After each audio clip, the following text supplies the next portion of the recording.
welcome to another episode of SaaS Scaled. I'm pleased to be here with Michael Katz, CEO and co-founder of mParticle.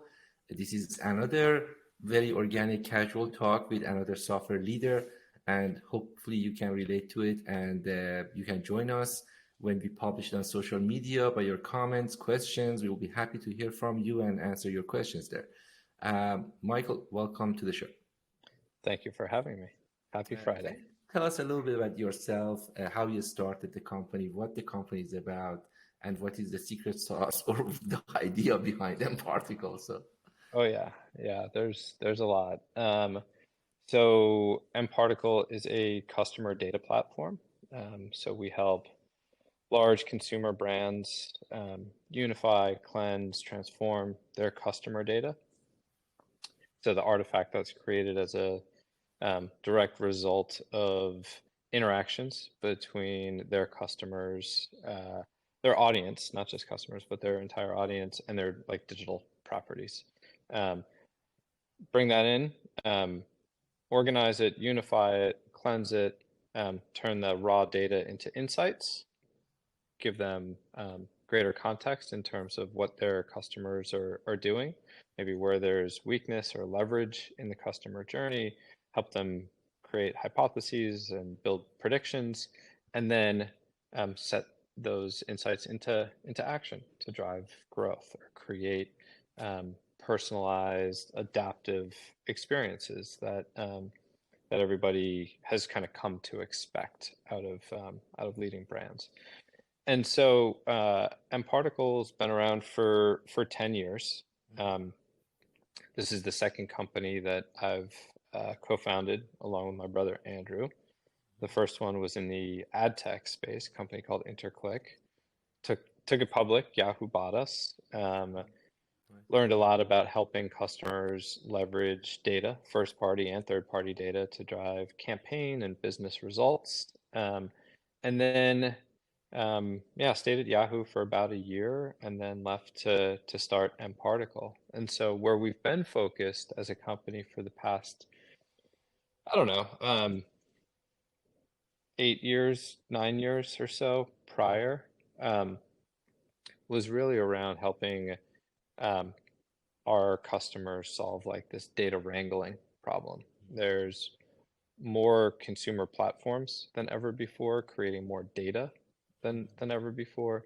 You've had this explosion of SaaS tools and applications. And so you have data kind of going all over the place inside most organizations, and then you throw privacy into the mix and a number of the policy changes from Apple and Google, and things just get chaotic. So helping them kind of like tame their data chaos. But look, I think the AI revolution is here. I think we're kind of beyond that, well beyond like the hype cycle into like the what do they call it, like the trough of like despair. And I think like we're kind of like reemerging, and there's a ton of excitement around AI. The tricky thing about AI is that it does benefit the entrenched, right? The companies that have the resources, including the data infrastructure, the data assets, and the data engineers, right? They have an inherent advantage over everybody else. So much of like what we're focused on today is democratizing access to the same sets of tools and resources used by the largest companies in the world, whether that's like Facebook, Google, Netflix, you name it, and providing that access to really everybody else. Fantastic. And then as part of that, of course, then you are building a lot of data around data, and this kind of metadata is getting more sophisticated. You have a smarter model, and over time, that's really the intelligence of the system that you are increasing as you're adding more to it. How would you see that, for example, as you are doing this and providing a more intelligent data around customers, and not just customers, as you said, the audience, and the business can make better decision. Um, it can also grow to the point that then you see there are kind of data to the level that maybe you need to analyze it differently, maybe it's too much data, or you haven't got to that point that data become the kind of, that kind of problem, that the scalability and the data size and the level of the data, the amount of data you need to analyze, and all of those become a kind of bottleneck or a problem or challenge for you guys, or you have reached there and you have been able to solve that problem and scale it? No, a lot of these challenges with data, um, even if you think you've solved it, that state doesn't persist, right? There's always challenges, right? And you can get all the way kind of deep into the weeds in terms of like data quality and what happens when things change and how do you address the cascading set of consequences as things change without like having everything break. Um, but I think to your point, like there is an abundance of data, right? Like there is more data being created and consumed than ever before. Teams are drowning in data. What they're not drowning in is talent, right? In the resources that can model it and derive insights from it, and then put those insights into action.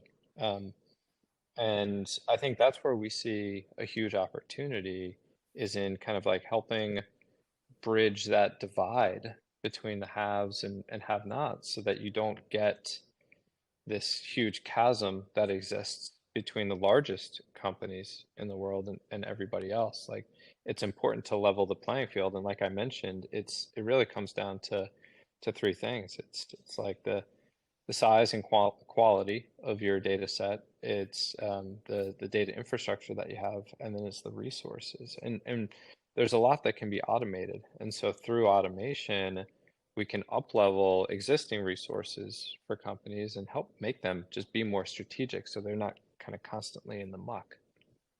That's great. So, because I know that it's a problem for many companies, too much data, but not enough insight and actions to take. So, essentially, you're solving that problem by saying that this is all the data you have. It can be overwhelming, but hey, this is really the right data to look at. This is the right action to take. And this is the automation that can help you to actually make better insight and better action driven by that data. Um, Yeah. by getting smarter about really your data and understanding your data and the relationship between these entities. Now, talking on the other side of the scalability and scaling, not just the data and the analytics and everything that you have and serving more data and more customers, but also scaling on the business side. You have grown the company to a good size during this time. And as we all know, creating something from nothing is very challenging, especially at the beginning. It's a lot of work to It's a lot get of work. there. And then you get to the phase that now I created the foundation, but now the other problem now you face the other issue that now I need to scale it. Now I have the minimum function there, but how to make it really scale? Um, what is your journey? You have done it twice. How does it look like?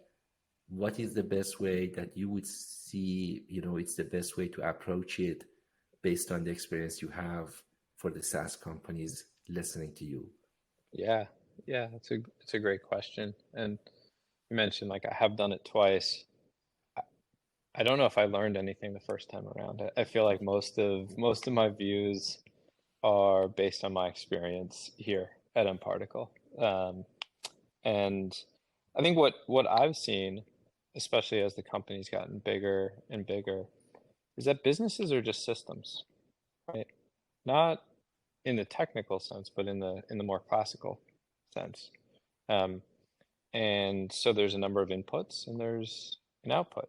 So for a B2B SaaS company, the output that we're trying to drive is revenue and revenue growth, and more specifically efficient revenue growth, right? Like everybody. And in order to do that, you can't just like a sports team, you can't just say like, hey, I want to show up and win. What are the things that you're going to do to put yourself in a position to win? Now, in any system, like the dynamics that kind of govern the overall quality of the output is like, what's the what's the communication? What's the interactions between the different nodes within the system? How do you like what are the processes? Like, are there kind of clear roles and responsibilities? What are the incentives that end up either driving or reinforcing behavior?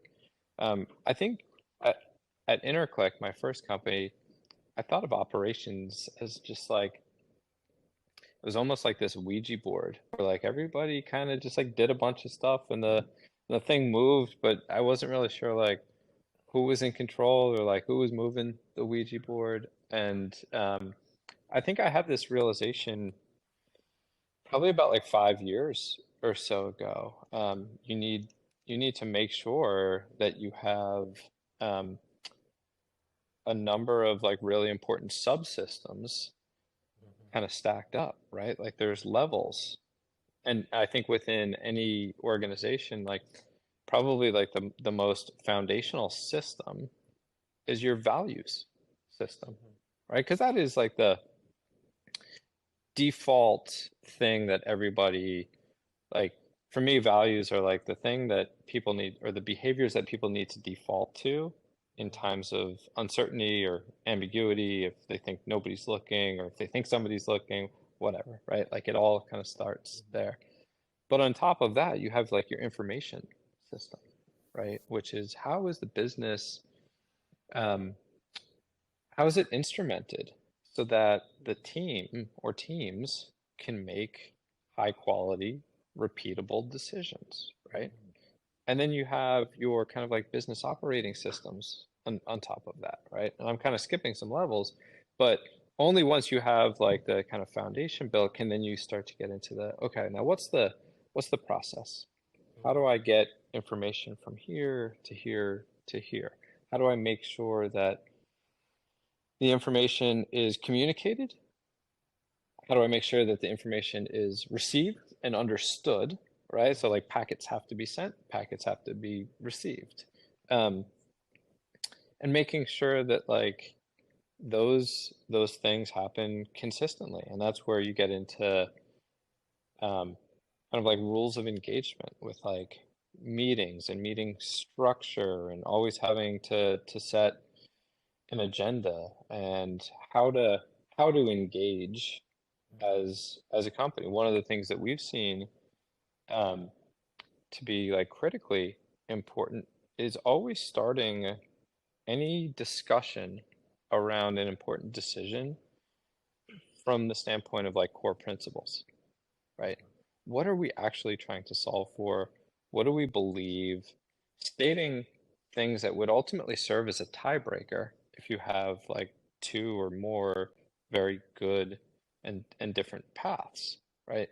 Because when you can start to make the implicit explicit, right, and you say, hey, this is what we're solving for, and you spend time on that, then you don't get a lot of miscommunication or unhealthy conflict because people usually get kind of wrapped up in like the tactics um, and lots of people have different views on kind of the like the best set of tactics to pursue, but they're starting from different places in terms of like what they're actually trying to solve for. And so it's like let's not start there. Let's start from the standpoint of like here's the direction I'm going and then work towards that. Yeah, not losing the North Star essentially, and having the North Star in your mind all the time. But also, you mentioned that there are some values, and those values and principle. I wonder if those values and principle can also help you to say these are the right people for the company, or the other way around. The people in the company are the ones that will define those values, or it's a little bit of both. There is no one. It's you know, which I one think it, starts and then builds the other one. That's the question. yeah, no, I mean, you bring up a great point that I think about, and I know a bunch of entrepreneurs. think about. It is a little bit chicken and egg. I do think it's important to declare your values up front. Right. Um, I do believe values should be revisited probably every 2 years, right? Um, Look, startups change so dramatically every 6 months, right? Mhm. If I think back to how we were 6 months ago, like we're completely different. And I think back to 6 months prior, and it's like, whoa, this is an entirely different company. Um, we learn so much, like we process so much information, we drive new conversations and so much innovation, and it's just like you can't over rotate to like, a yearly values reset, but maybe like 18 months every maybe 2 years. And I do think that like as you start to have operating history, that's when you can start to incorporate, are the values that I've declared, are they still helping serve me accomplish in accomplishing the goals that I wish to accomplish? And some things will, and some things you will naturally grow out of because as companies get out of that like seed phase, it's not just about like survival. So, for example, for us, one of our earliest values was like just get shit done. Like don't worry about anything else because we were fighting for our survival. Like we had to make stuff happen and we couldn't worry about leaving a trail of broken glass. Like we would clean that up in the after hours. It was just like let's make it happen. You get to some level of scale, and that becomes um, a somewhat to very unhealthy way of operating. The how ends up mattering more, right? And companies go through like many evolutions, and the people within them have to go through kind of many evolutions, right? And so I think it's always good to take stock of the things that you're doing and saying like what's helping me and what are the things that maybe I've grown out of. Um, Now, being in data and analytic world, and then especially during this time that AI is coming to life now, finally.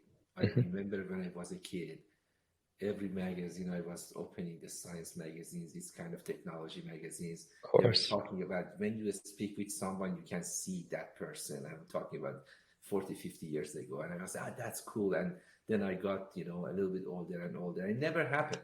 And Yeah. until finally iPhone came to market, and then that happened overnight, that you could call anyone you want and FaceTime.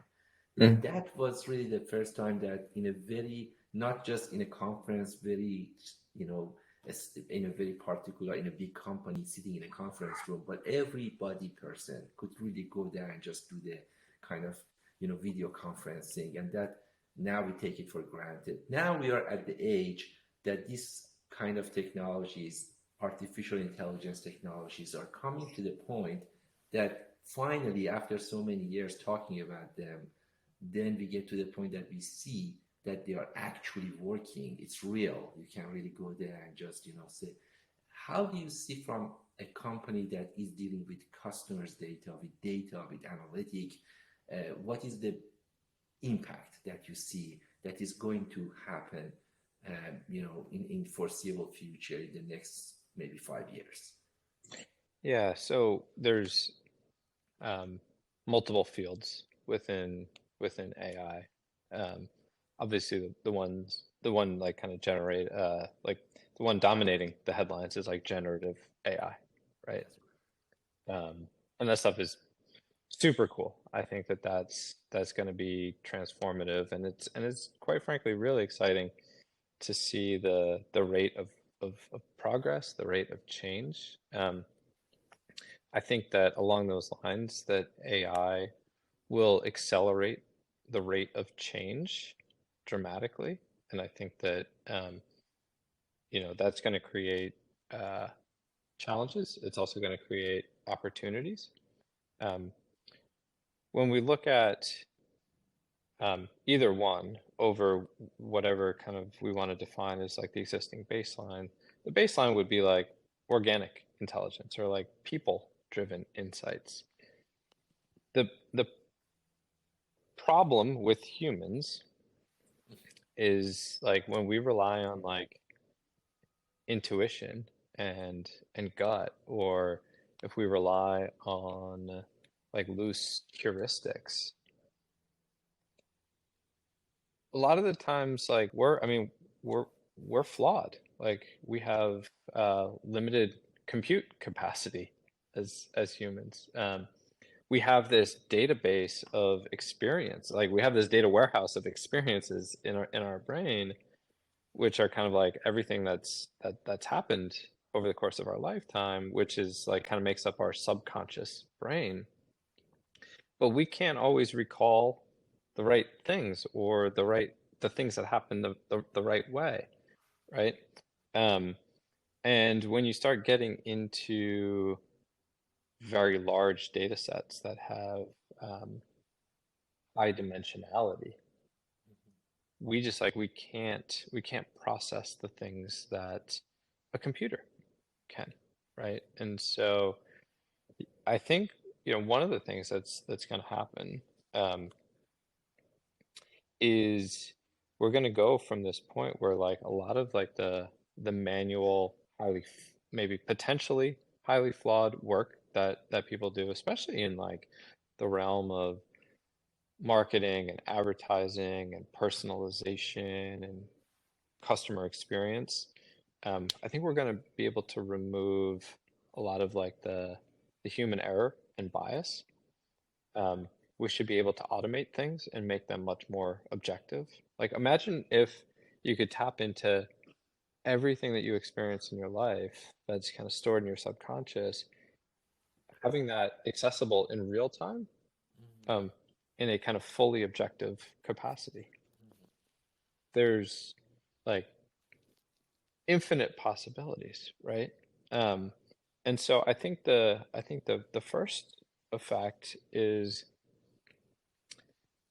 um, it should provide an opportunity for um, really smart, creative, thoughtful people to get out of the low value add activity and be more strategic, right? Um, but I also think with that, I think it will bring to light a number of people who may exist in the friction of processes that can get smoothed out and automated. And those skills aren't necessarily defensible to begin with, right? Um, so I think it's going to benefit a lot of people. I think it's also I think it's a threat to some people if they're not committed to continuing to grow and learn and approach the world with a genuine sense of curiosity. So let's imagine there is company A and company B. Company A uses mParticles and mParticle, and company B does not leverage that technology or any similar technology, right? So in that case, company A has some intelligence or can do something better, faster with regard to their customer data that company B does not, Yeah, right? totally. Now, Yeah. if you have mParticle powered by AI, and that's option, maybe a different option now, and a Hmm. company comes in and say, okay, now I'm using this mParticle Plus that is really doing way faster, better, more intelligent, and get things done. Is there any particular type of, for example, users that in your case, in that mParticle Plus can benefit more? Or maybe some users who really don't need to work with the software anymore because software can do that part, or there are particular companies that would be better suited to really go with mParticle Plus that are first candidates for that release Yeah. in your mind? Yeah, it's a great question. Look, I don't think that there's necessarily um, a way to segment like who of our customers would be better suited for using what I believe to be are like an improved set of capabilities. I guess you have a manual driven, heuristics oriented approach on one side, and you have an AI powered approach on the other, right? Mhm. And I think like a halfway decent analogy is like, do you want to drive the car or feel like you're driving the car, or do you want to just kind of set it to autopilot? At least like in a world where like all that Sure. stuff has been Yeah. fairly perfected and you don't have to worry about the car veering off the side of the road, right? Um, and for either one, I don't know if there's like a right or wrong answer. I don't think it's necessarily one versus the other. I think it can be a combination of the two. Sometimes human intuition does win, right? Mhm. Um, Especially when we're talking like creative output. Um, like generative AI, like Chat GPT, um, could have never come up with like Nike's Just Do It campaign, Mhm. right? It doesn't have that, right? So you still need that human intuition um, to create statements that stand out from the average of everything that gets kind of like dumped into the data blender, right? Um, at the end of the day, though, I think you bring up the most important point, which is the companies that build a really strong foundation of first party data and use that to get close and stay close to their customers and provide them better experiences. Those are the companies that are going to win. Now, the companies that can do that and create those feedback loops and improve their processes and systematize their business with high quality information and automate what gets repeated, those are the companies that are going to win of the winners, right? They're going to be the breakout companies. McDonald's is one of our larger customers. And I think, I saw on social media a number of times this week, they're at an all-time high in terms of enterprise value.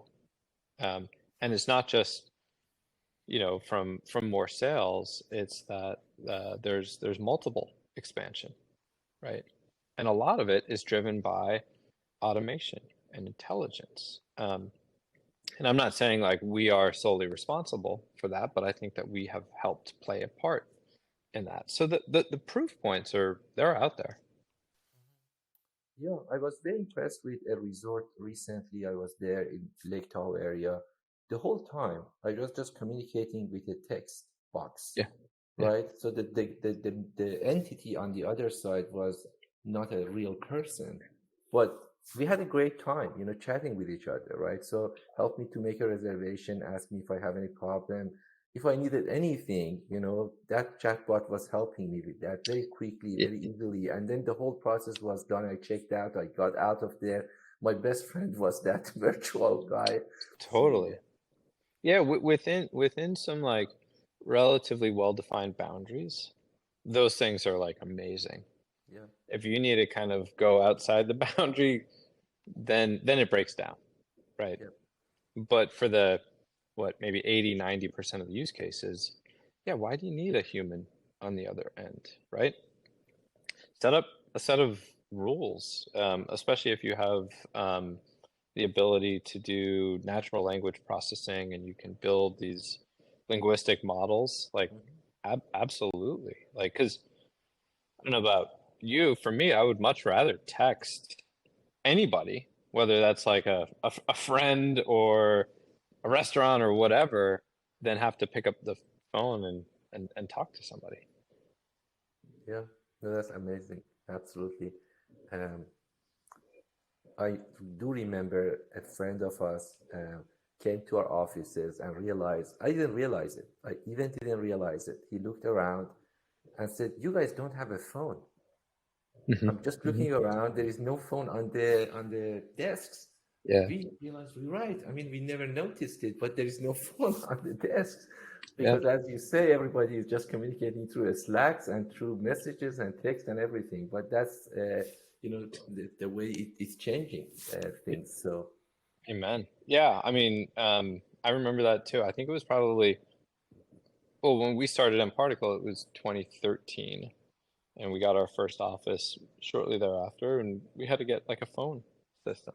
I think by like 2015, I said, we got to get rid of the phone system. People just use their laptops, their cell phones.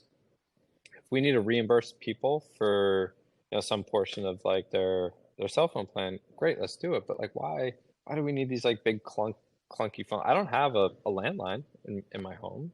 Like, I feel like most people don't. Like the landline telephone has kind of gone the way of the It's record been player. ancient nowadays, so Yeah, yeah, exactly, exactly. yeah. Um, So, Michael, I would like to ask you to recommend a book that you liked. It might be in your professional life, or you liked the book just, personally you liked it and it was impactful, uh, or it may be some books, whatever. So, is there any particular, uh, book that you would like to share with us and the audience? um, Sticking with the theme of the importance of systematizing Hmm. your business, your operations, facilitating high quality, high speed information transfer, and creating high quality interactions between the different people, nodes, groups, teams, whatever. Um, there's a book called Team of Teams by General Stanley McChrystal, which I recommend to a lot of people. And I think that if any of the shit that I've said today even resonates a little bit, I think you'll love that book. Fantastic. Thank you very much for joining this podcast. I enjoyed the discussion. Hopefully, audience will enjoy it as well. And we'll follow Absolutely. you on LinkedIn and we'll get in touch again. Amazing. Thank you so much for having me.